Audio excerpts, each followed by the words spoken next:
Well, I will say that my husband, Ryan, when I was telling him about the agenda for tonight, and I mentioned that Josh was going to do a brief introduction and Brian was going to do a couple songs, he's like, do you think they could do that at the end? I said, why? Because you want to leave early for the Bengals game? So he said, no, not at all.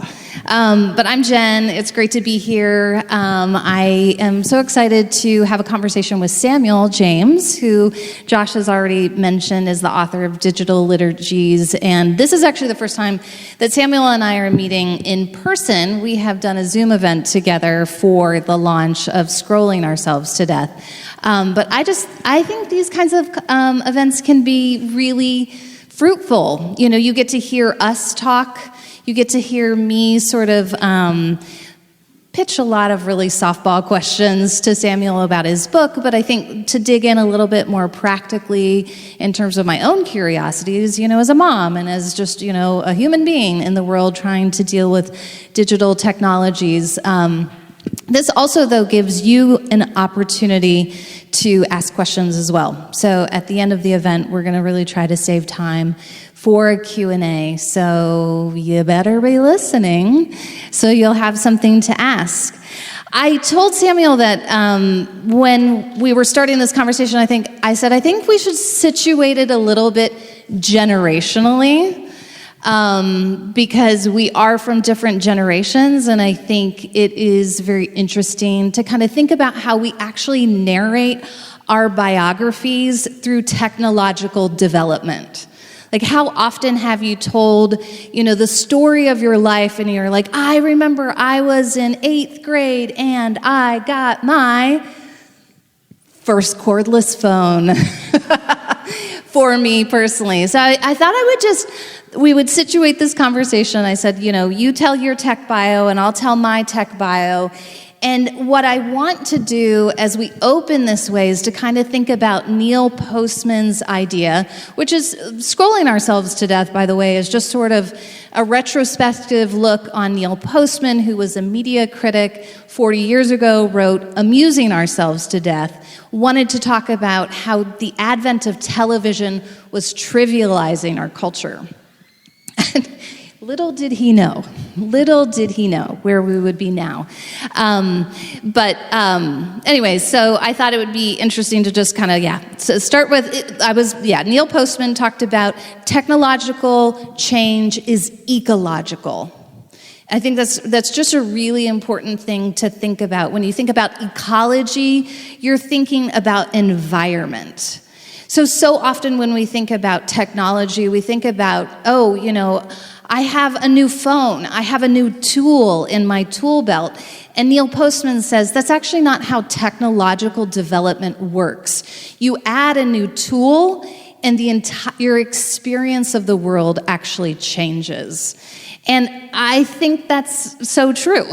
I think you can kind of think about it. I mean, here we are on the advent of AI. I mean, we're launched officially into the AI revolution. And I think, I don't know at what point from the future, it could be 3 years, 5 years, 10 years, we're going to look back and we're going to say we don't even recognize the world as we currently experience it now in many ways, which is a bit terrifying. But okay, so here's my tech bio. It's 1988, I already told you this. I'm in 8th grade, and I am asking for a cordless phone from my parents for Christmas. I actually find the phone hidden in the garage before Christmas comes, and that causes a bit of an argument between me and my parents. But it is the era that if anybody is going to call you, they're going to have to probably talk to your parents. And the rules in my house are that you can't talk on the phone past 9 p.m. And this is a problem when the phone is actually corded, because your parents know. I didn't have a phone in my room, but when I asked for that cordless phone, my entire world sort of changed. It's 1992, and I'm going to college with a Macintosh Classic. Just went on eBay to see if you can actually get, I see some nods, some people who understand what this little boxy computer looks like. I don't have a printer, I don't have an internet connection, I'm just word processing. It's 1995, and I'm home from my semester abroad in France, and I can actually get email in the computer lab, which I just think is so cool because I've made these friends from all over the world, and now I want to talk to them, and I can because I can email them. It's 1997, and I mean, I don't even know if Samuel's born yet at this point, okay? It's 1997, and I have my first teaching job, and the administration is begging the faculty to stop using voicemail to send messages, like broadcast messages to the entire staff. They're like, can you please use email? It's 1999. And I'm in France. I've taken a group of students to France, and I remember we're on a boat. Ryan's nodding because he was here with me. He was a de facto chaperone on this trip. And we are on a boat, and there is a woman who is talking on her cell phone and in the midst of the tour. And I think this is so rude. I don't even own a cell phone, and I think, what kind of world is this where people would just take a phone call in the middle of a tour? It's 2000, and I have a cell phone now, and I get into my first fender bender because I'm looking down at my phone, not at the car in front of me, but I am still doing all of my research in the actual physical library of Northwestern University in Evanston, where I'm doing my master's thesis, because if I have an internet connection, it is definitely a dial-up. It's 2004, and now I'm raising 3 children, and my biggest the topic in our kind of parenting circles is how much TV do you let your kids watch? It's 2008, and the first iPhone is out, and I now have 5 children. I'm not thinking about the iPhone. I am thinking, though, how would I ever, I can't even remember my children. Sometimes they don't even end up in the car with me. Am I actually going to remember to bring this iPhone? And so you know what I do? I think to myself, I might not need this. I should actually sort of, practice and see if I could remember, I'll get an iPod Touch. This story actually cracks me up. I feel like you guys should be laughing more, but maybe you're just finding this really sad that, I'm so old. But it's 2008, and I get an iPod Touch because I'm not convinced that I will actually use internet on this, portable device. So I actually get a little belt clip and I attach it to my belt. I 100% do, because I want to practice before I invest in this thing. Field notes from the dark ages, okay? So that's sort of my tech bio, but when I actually just want to stop there. I'm not going to keep going because I think that's not 2008, that's actually not that long ago, and yet the world has completely changed. Technology is technological development is ecological, and so now I'm handing it over to you. I want to hear your tech bio. 1988. No, 88. That's right. Yeah. Your parents are getting married. I just want to say, somewhere there's a former CEO of a iPhone or iPod Touch clip company talking about the last clip he ever sold in 2012. It was to me. So my tech bio starts a little bit differently. So in the book, I think I mentioned that there's when talking about the internet, there's kind of 3 broad phases that I tend to think of for the lifespan of the internet. One is the lab, the second is the living room, and the third is the lifestyle. So the internet basically progresses from NASA offices and computer labs and research universities to living room. And so I was born in 1988, and my family was a very slow adopter of the PC. So we actually did not have a working PC in our home until I was probably 11 or 12. And when we got our first PC, we had an email, but we had no internet access. And to this day, I don't know how that worked. I just know that my friend, whose dad was a troubleshooter at Microsoft, had Windows 95 and internet access and browser and everything, and we didn't. So the PC was kind of like this stationary thing, and we had we had a television. I played Nintendo 64. I listened to CDs. I was big into like my big stereo system. That's another generational gap. Like the idea of this really large stereo that you would get really excited to have. But in terms of digital tech, I was probably about 15 or 16 at least before we got like functional dial-up. And so that was so I have a very clear memory of what life and childhood was like when every kind of entertainment option was limited to itself. So like if you wanted to watch a movie, you had to go find the movie, put it in the VCR, the movie was over, you walked away. If you wanted to play a video game, you either went to your friend's house and you played each other, or you could play by yourself, and no one would talk to you through the game. It was just a closed-ended experience. And so I distinctly remember what life was like there, and with music especially. I was actually raised to not listen to non-Christian music, and so I was in and out of like family Christian stores and Lifeway a lot, with all the CDs, and then I got a personal CD player that had an FM scanner, and so I was a big fan of whatever was on Top 40 in circa 2003.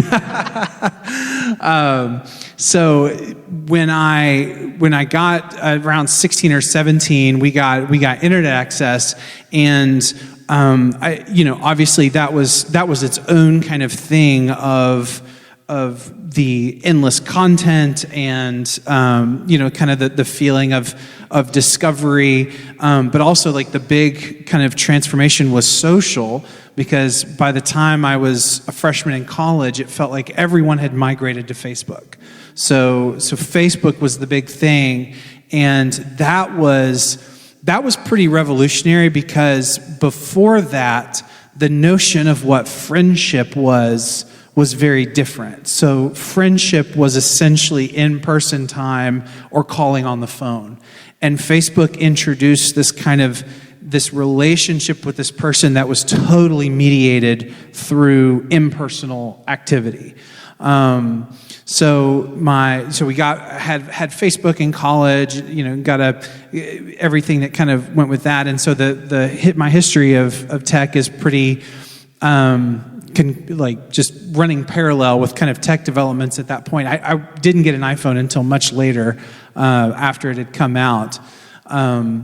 But yeah, I distinctly remember what it was like to have kind of this finite source of amusement and this very personal sense of what it meant to have a relationship, and then to transition to infinite amusement and impersonal friendship. Tell us, what inspired you to write about technology? What was your sort of initial curiosity, or were you solving things for yourself or for others? I think so. So I think it kind of started in around 2016, where the first campaign of Donald Trump, and by that time I was out of college. I was working for a Christian nonprofit at the time, and I'd kind of always been open to social media, and everyone makes a New Year's resolution. I'm going to spend less time on it. There's that kind of like wink and nod, like we know we should moderate. I think 2016 was the first time I saw people that I knew, and even saw this in myself, where there was a kind of almost a split personality effect. And it felt like the personalities that I saw on cable news had become the personalities of the people that I knew. And I thought, where did that come from? Because I know that there's more to them than that, because I know these people.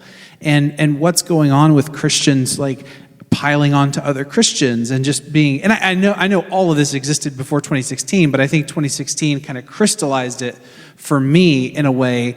And so I think for a few years I wrestled with the question, are people really like what they are online, or is that kind of a mirage effect by the technology? Are people mostly like what they are offline?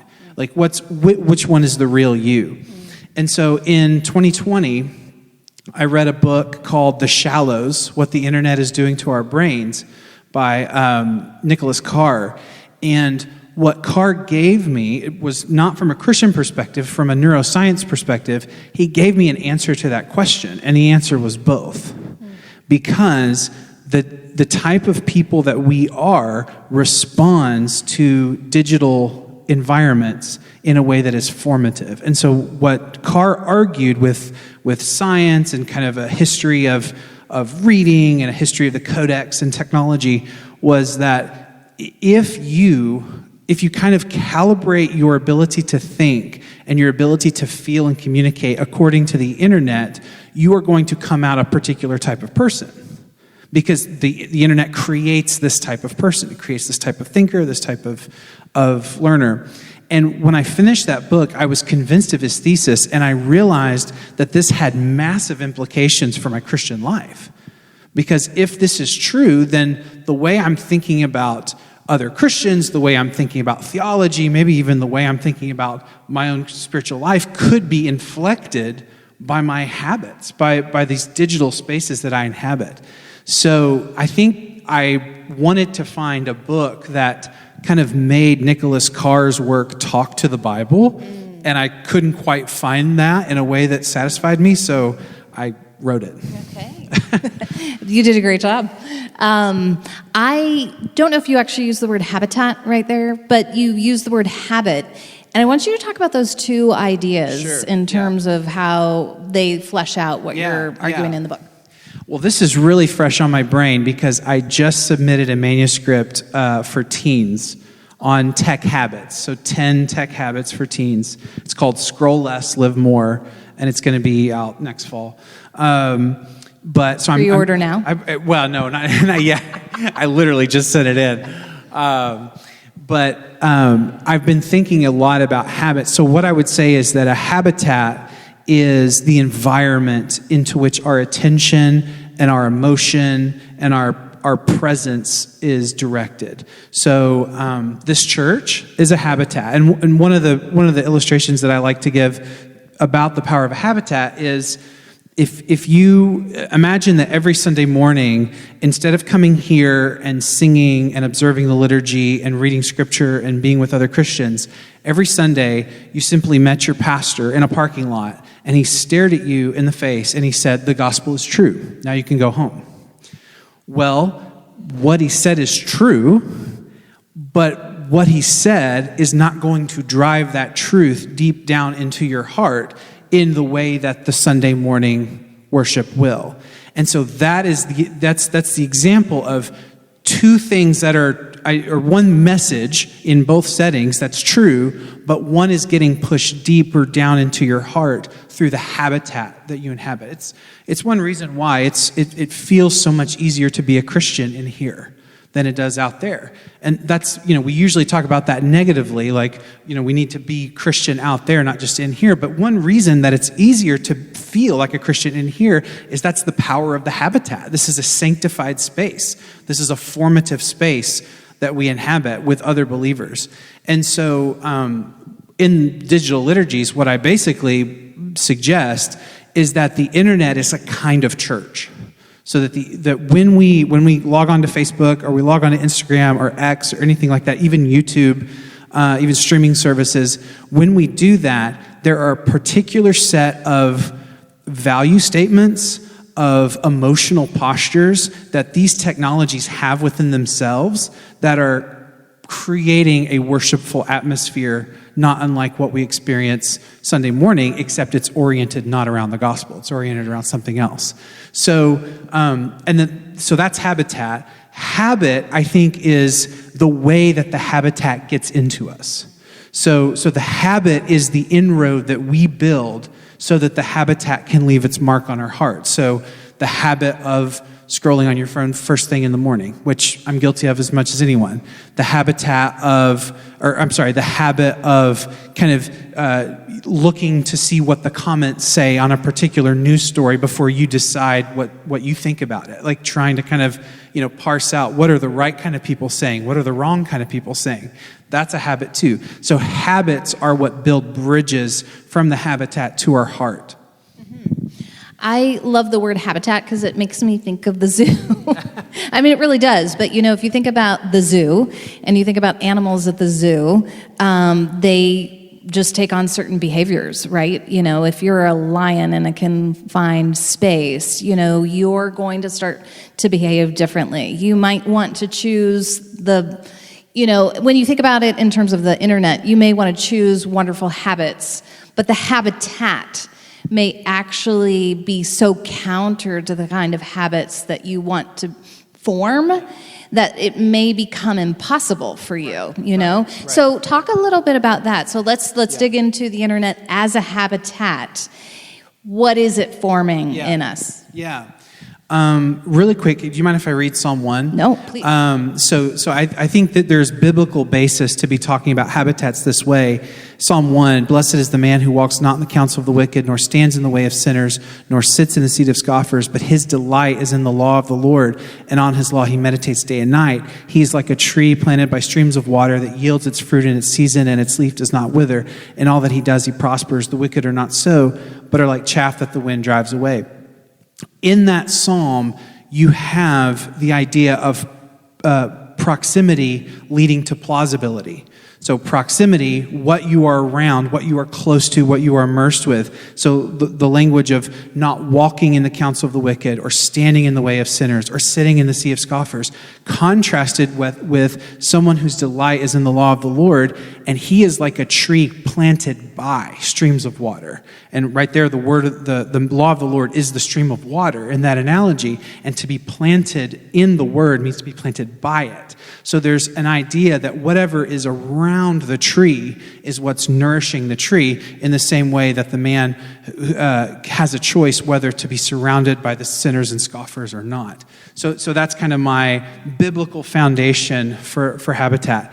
I'm sorry to have forgotten your question. Well, let's talk about the internet as a habitat. And yes. What is it? What kinds of habits is it forming in me? Yes. You also said emotional posture, Yeah. intellectual kind of Yeah. habits. Yeah. So with technology in particular, with digital technology, the habitat builds certain habits. So the classic can't be example of this is the notification.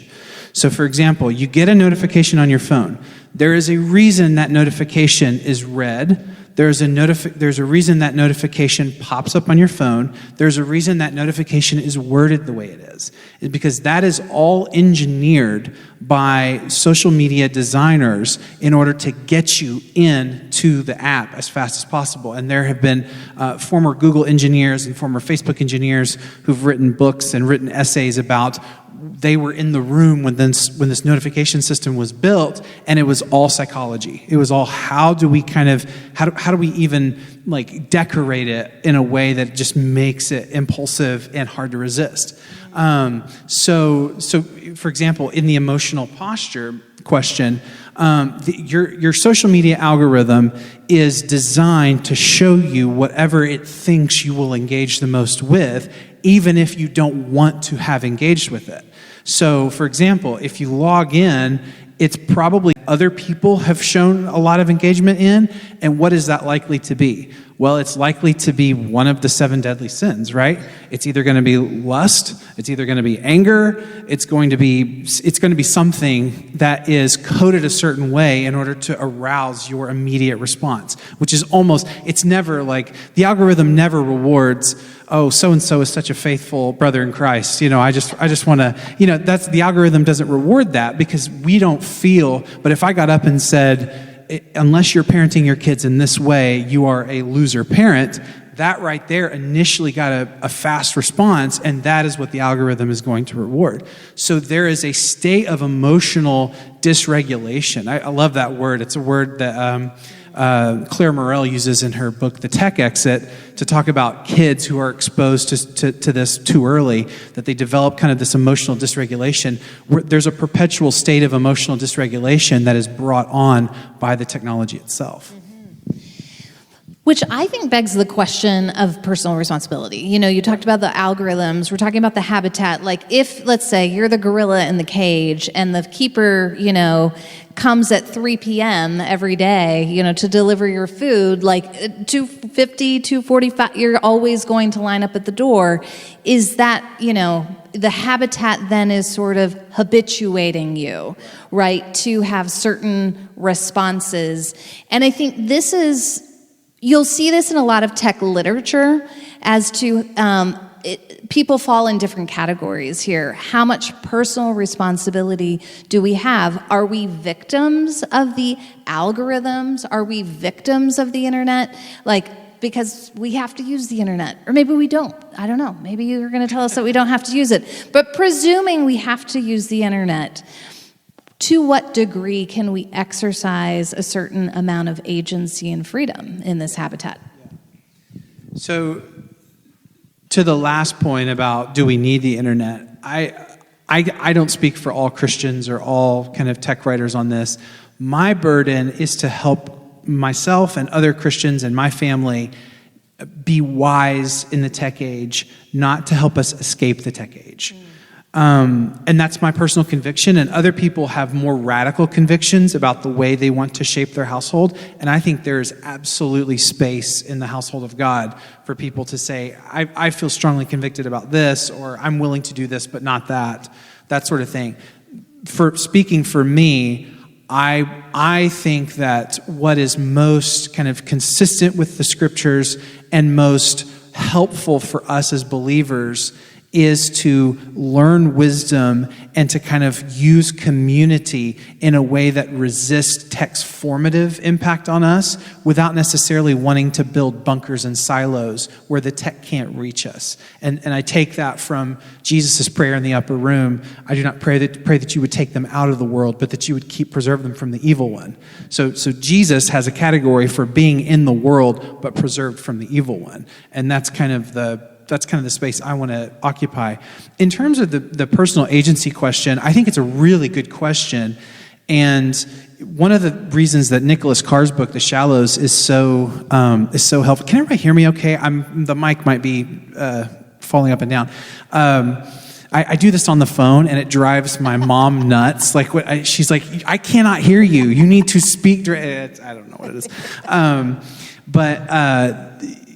Nicholas Carr in his book, The Shallows, talks about the concept of neuroplasticity. So that's a fancy word meaning our brains adapt. So if you put someone in a particular scenario where they're reading particular things or they're learning a particular way, their brain will eventually adapt to that, and it will literally rewrite neurons in the brain to adapt for that new input. And this is one of the reasons why pornography is so dangerous, is because there's scientific evidence that consumption of pornography rewires neurons in the brain so that certain things are not really felt anymore and other things are felt at a much higher intensity. Now, the good news about neuroplasticity, and I'm going to kind of walk back what I'm going to say in just a second, but the good news about neuroplasticity is that it means our brains can adapt both directions, right? So a lot depends on the particular inputs that we are giving our brains and the particular habits that we are choosing. Now what I want to say is that this is one reason I think Christians have a huge advantage over secular sources, because secular sources are going on evolutionary biology. Jonathan Hay, when he talks about the anxious age, it's all evolutionary biology, most of what Nicholas Carr says. And it's not that we can't learn anything from those observations, but Christians have the doctrine of the Holy Spirit. They have the doctrine of regeneration. They have the doctrine of the means of grace, which are personally transforming. And I think that right there is where true change happens, and that's where our agency matters. According to Psalm 1, if we delight in the law of the Lord and we plant ourselves by it like a tree, we will prosper and we will be fruitful, no matter what all is going on around us, no matter how muddy that algorithmic weather gets. So I believe we need to hold social media accountable for what it does, while also not forgetting that we have a doctrine of spiritual formation that goes above and beyond just what our brain can do. I think that's the really wise approach that you took in your book, and just another reason to get it is that the whole beginning part of the book is this is what wisdom is. This is how you grow in wisdom. This is the nature of wisdom. Here are the habits of wisdom.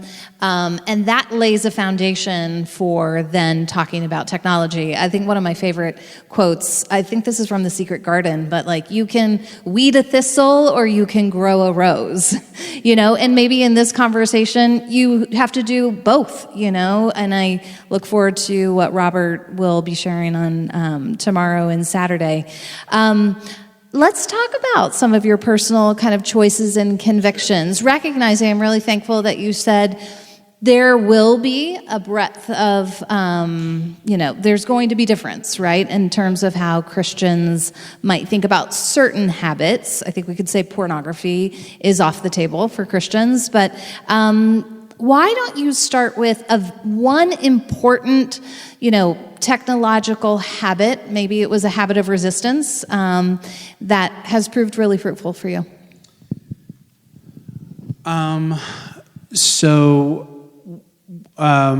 I have a weird relationship with the word accountability, because I think the word accountability can sometimes mean kind of this like dour, like, you must meet me tomorrow morning at the coffee shop for accountability. And it's like, oh, nobody wants that. But I think at its best, what accountability really is it's just friendship. It's just transparency with other people.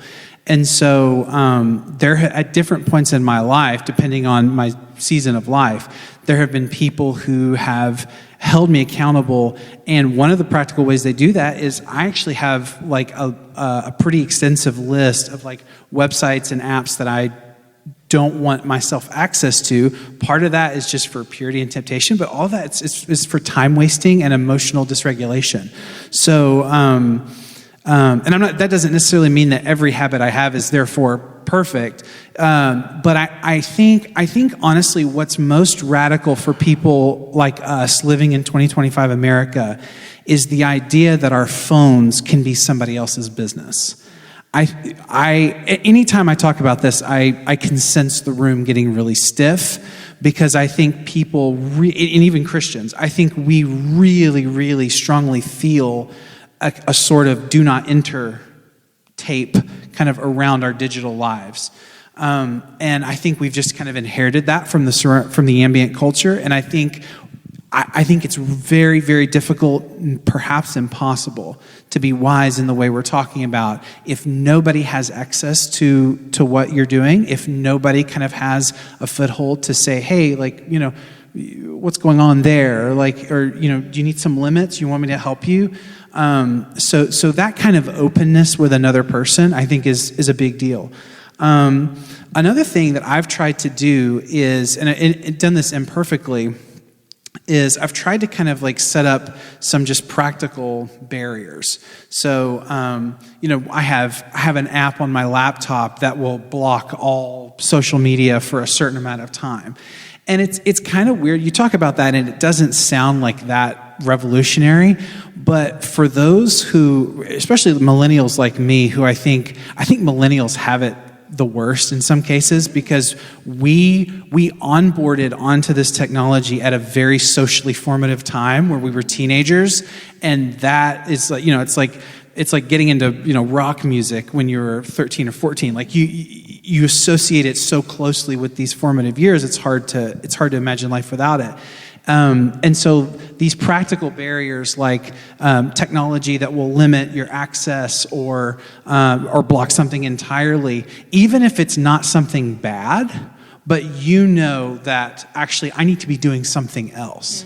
And so there's a technological component to that. There's a physical component. Like one of the things that I feel very, very strongly about is that our kids are still really little, and so we're only now starting to kind of explain these kinds of decisions to them, but we will never, as long as me and my wife are the parents, we will never allow them to have an internet-capable device in their bedroom overnight, ever. My parents did, and they would take that back in a minute if they could.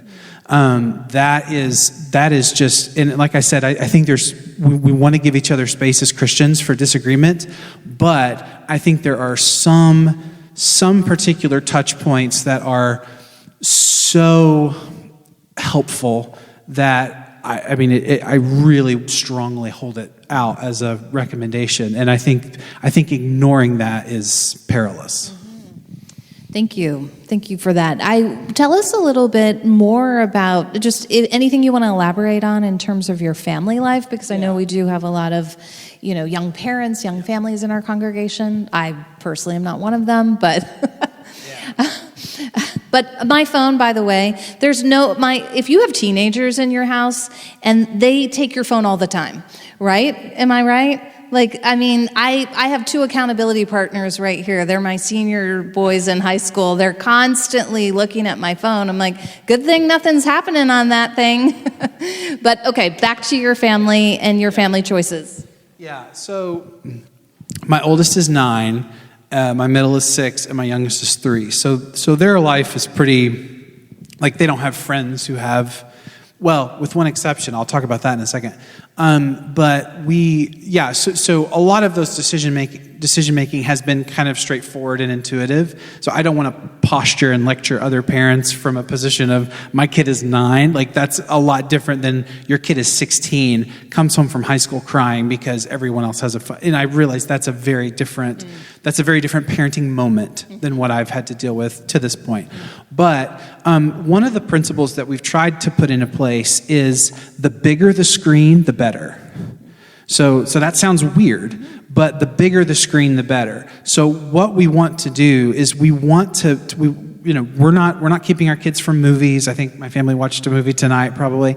We're not keeping our kids from movies or stuff like that, but we want them to be family experiences, not take this tiny little screen off into the corner and have your own private experience.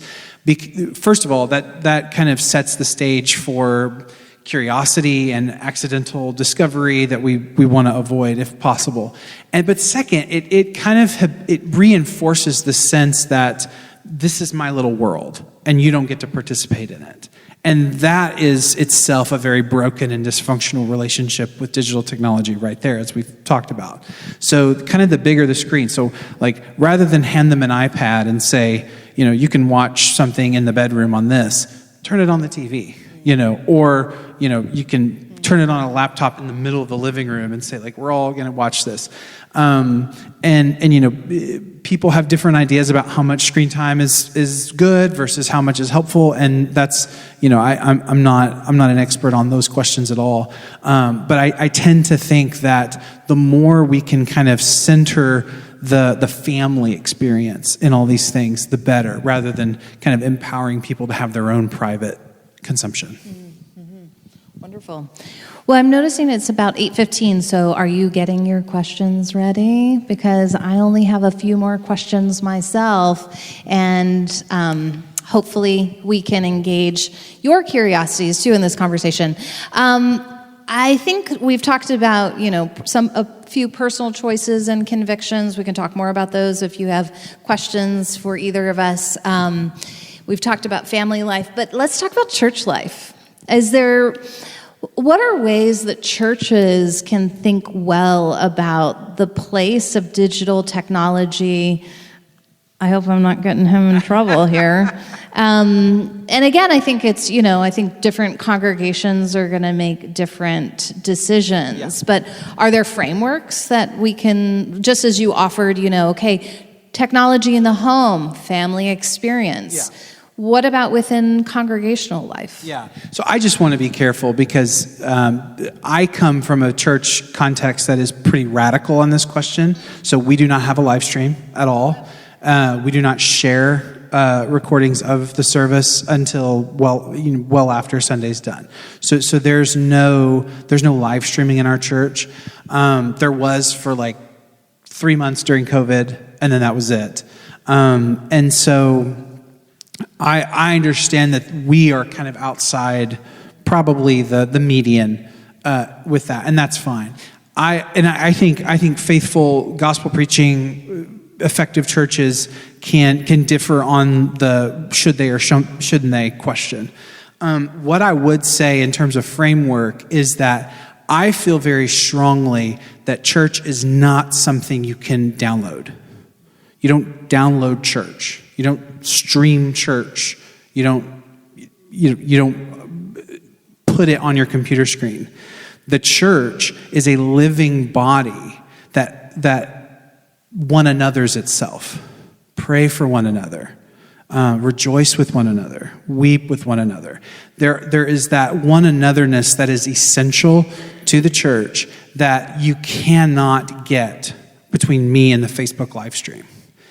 And so I think the challenge for churches is regardless of what utility you decide there might or might not be in offering a live stream, it just has to be crystal clear that this is not the church. Like what you see on your screen is not what God has in mind when he talks about the church. And so to the extent that churches can communicate that clearly, there can be a lot of space for different prudential judgments on that.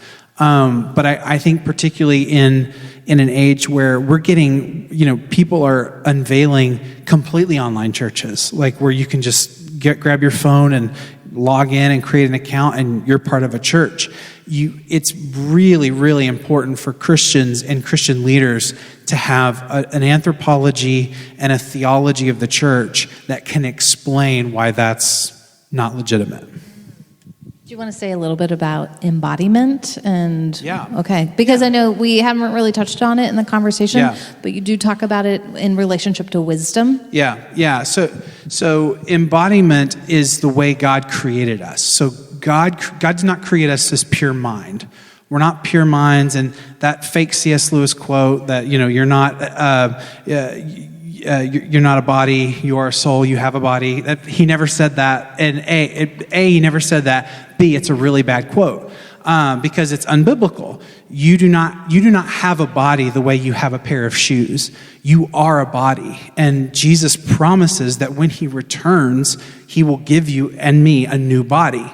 You are not going to be without a body. So what that means is that embodiment, the experience of living life in a body, is integral to what it means to be human. It doesn't mean it's all that it means to be human, but it is essential. And there is no future for human beings apart from being embodied.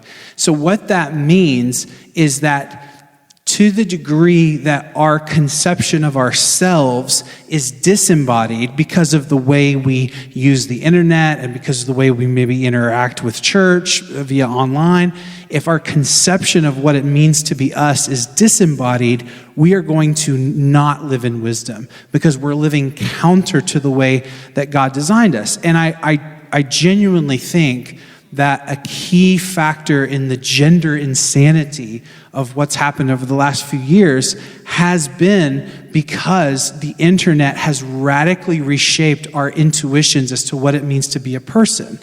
I can communicate, I can be entertained, I can work all independently with my mind and a machine. And that leaves me with the question, what good is my body? What is my body? Who am I? And I think without a Christian framework of what it means to be a person, a lot of people have just determined, I am whatever I feel. I'm my mind, and my body could be an accident, a mistake, anything that I can change. So I think a theology of embodiment is critical. Okay. Well, it's your turn now. You can ask a question. You can just throw up your hand. We decided against a roving mic because we thought maybe that would disincentivize you and also slow things down a little bit. So we'll just try to repeat your question, and it can be for either one of us.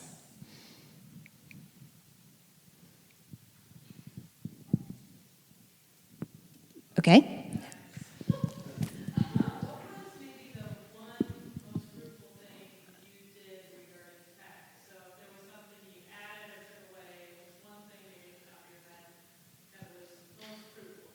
Are you asking me or Samuel or both of us? Okay. The most fruitful thing we did regarding tech, something we took away or added? Yeah, you want to go first? Sure. I'll go first. During COVID, I stopped waking up. I woke up with my phone with the alarm, but I started leaving it in my bedroom. And I started to give myself a warning that I didn't look at the news, I didn't look at social media, I didn't look at the weather, and that habit has stayed with me. I do look at my text because I have 3 children who don't live in the city. They don't, they live far away, and so I'm always just like, is everything okay? Okay. But that has proven to be a really wonderful habit. I get to start my day with scripture, with prayer, with coffee, with no one telling me what to think about until I've actually sat with the Lord and sat with my calendar. One of the most helpful things that I did was when I started to realize that there were particular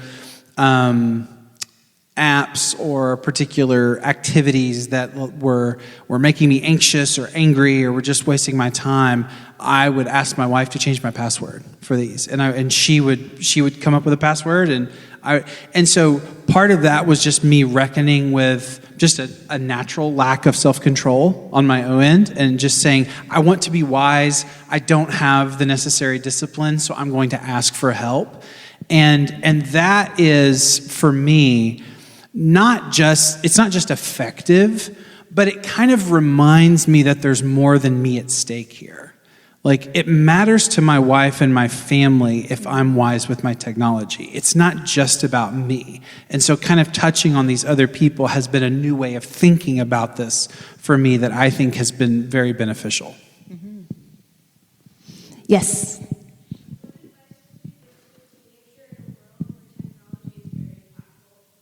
What advice would you give to a teenager in a world where technology is very impactful, and now you have your new book? You have 10 habits. Yes. My advice is not to go buy my book when it comes out. Don't worry. Can I ask you a question? Can you say more about impactful? In what specific ways?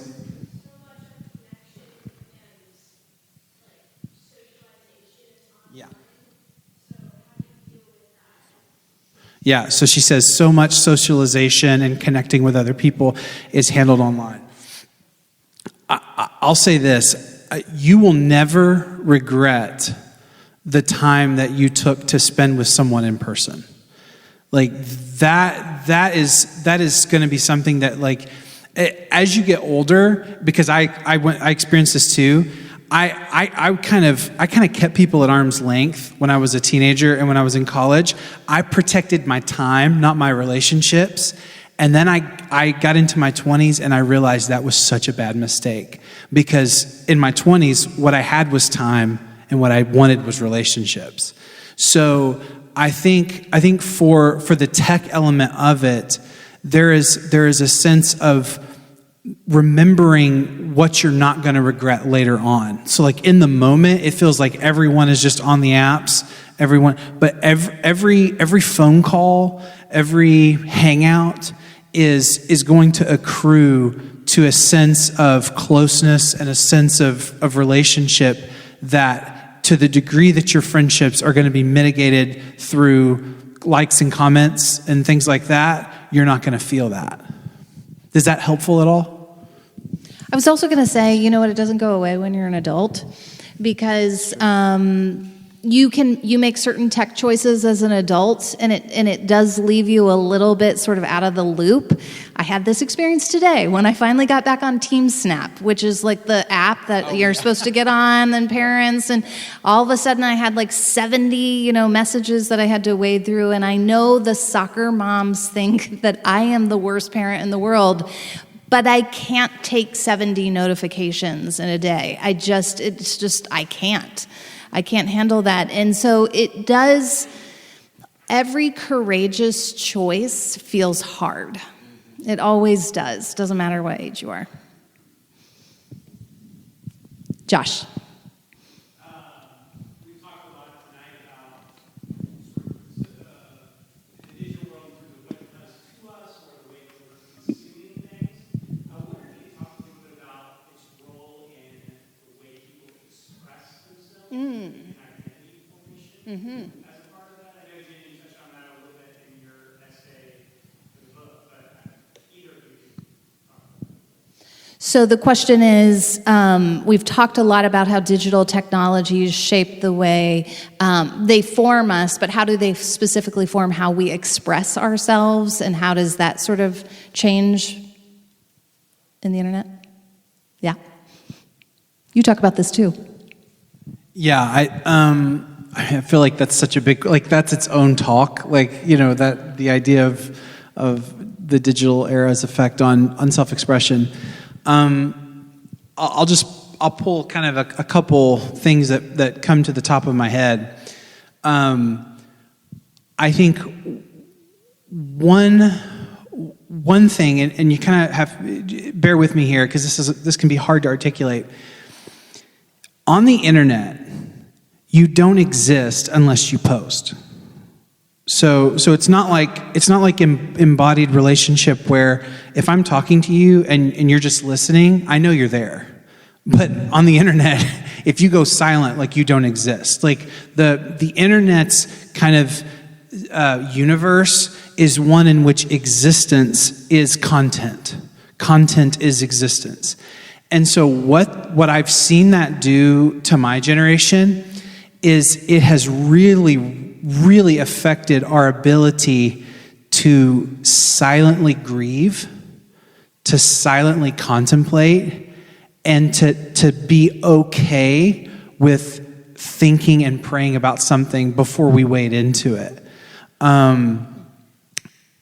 You see this all the time with a national tragedy, a mass shooting, or something happening overseas, and when you log onto social media, the first thing you see are really confident opinions being formed about what this means, and there's definitely a place for that kind of analysis. I believe in it. I do it. I'm grateful for people who do it too, but I do fear that part of what's going on is we fear silence, because silence is to not exist online, and so we're talking in order to be seen, in order to be there. And I think the Bible just has such a strong message about the value of silence and the value of calmness over anger, and being able to reflect on something silently and worshipfully. And I think that is one habit that the internet culture cannot tolerate. Mm-hmm. I would also just say, and you talk about this in your book too, but just how your life becomes content on the internet. And that is a pretty exhausting proposition, because you have to be endlessly interesting. Right. And you have to do something, so people will consume that content. And so in Scrolling Ourselves to Death, in the chapter that I wrote, I talk about the story of Dave Hollis, which is just a really tragic story. And I don't want to, it's just a horrible story. His wife was an author, I think, self-proclaimed Christian author, got, really big with her first couple of books. He quit his job at Walt Disney. He was an executive there. They were doing, they just had a business together, but the business was their lives and their marriage and their family, which, you kind of know where it headed, right? It headed to, just a complete breakdown in the family structure. They divorced, and then, but he kept it going because it's addictive, and eventually overdosed, and it's a very, very sad and tragic end. And certainly not every story is that horrible, but you can see the plot line, right? You can see what happens when your life has to be very interesting content. There's no public-private distinction, and it becomes very difficult to. You have to craft an identity. You can't simply be a person. You have to craft sort of an interesting persona. So I don't think we're meant to live like that. It's one reason why a writer that I follow has said, basically, social media is high school in your pocket all the time. So, like, you go back and you remember what it was like in high school. You're constantly performing. You're performing for your friends, you're performing for your teachers, you're performing for everyone, and it's part of what is so draining about those high school years. Well, we've managed to we've managed to make that dynamic stick for adults forever, and it seems like that might not be the healthiest thing. We could take one more question. Yes? Am I familiar with? Something movement. He's the Hang 10 movement. Hang 10 movement. I have heard of it. Can you remind me what it is?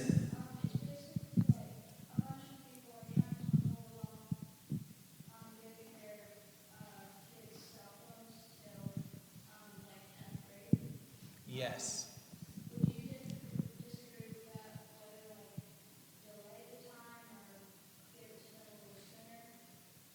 The question is, do I agree with holding off till 10th grade for phones, or would I do it later or sooner? Wonderful question. Thank you for asking that. That's a great question. I think that type of movement is definitely pointed in the right direction. I'm tempted to say, like, 10th grade, maybe 12th grade. Like, when you're 30 and married, you can get a phone. When you have pictures of grandkids to send your parents, you can get a phone. Yeah. Here's what I would say to that. The phone is a door that once you walk through, it's really hard to walk back the other way. And so think of it like this pathway that if you wait, as long as you can wait to go through it, you will be able to, it's a little bit like driving, you will be able to drive that pathway even better because you will be prepared, you will have things in your heart, you'll have things in your head that will help you navigate that well. And once you leave that gate, there's no going back. So it's worth it to be as prepared as you can be. And that's what I would tell parents, and that's what I would encourage you with, to be as prepared as you can. Yeah. The question is, are there alternatives for phones? There are. There's actually a lot of them right now. Yeah. So there's this. This is one thing that's really cool about our current cultural moment versus where we were 5 years ago when I started working on the book. 5 years ago, this conversation was not happening. I mean, it was a very small group of people that were having this discussion. Today, 5 years later, so many people are thinking, and to the question earlier that was asked about feeling alone and socialization, I actually think that in the next few years, it's going to be considered normal not to have some of these technologies. The tide really is turning in a positive way. Yes, there are alternatives. So there are phones that have only the ability to make calls, or only the ability to maybe make calls and messages, but that have no kind of web browsing or application technology in it. One of them is called a light phone. Now, I don't want to throw out recommendations because I don't know how good these pieces of tech really are, and some of them can be expensive. So I don't want to push any product. But yes, the answer to your question is there's several alternatives. Wonderful. Thank you so much for joining us tonight. We'll be up here if you guys have any questions that we haven't answered, and hopefully we will see you tomorrow. Cocktail hour at 6:30, dinner at 7. Robert takes the stage at 8, so hopefully we'll see you then. Okay, thanks.